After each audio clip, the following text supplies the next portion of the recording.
Šiandien parodysiu jums pratimą, kuris padės mums išvystyti mūsų kojų raumenis, tai yra keturgalvį raumenį, kuris mums labai reikalingas stabilumui įstojam, kai judam ir taip pat smūgio metu.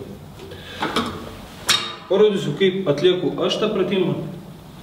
Dažniausiai darau 3 setus, tai yra 3 skirtingas pozicijas. Tai yra pirma, kojas išverčiu į išorę, padarau 10 kartų, tada įsuku kojas į vidų, labiau jungiu išorinius raumenis,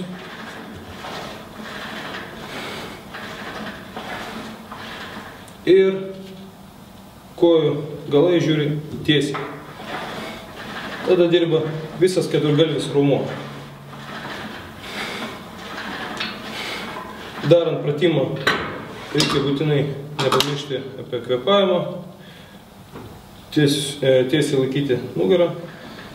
Po pratimo nepamirškit būtinai prasitempti keturgalvių raumenį, vienos ir kitos kojos, ir taip pat jas pramėtyti, suteikdami jiems lengvumo ir elastingumo.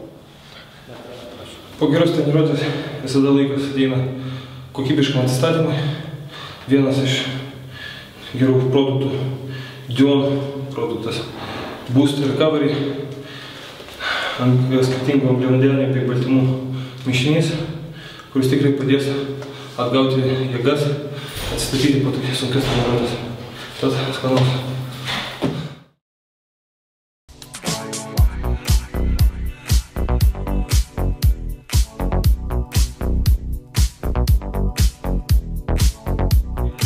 Šiandien parodysiu pratimą, kuris padeda išvystyti pečių zonos visos greitį ir ištvermę.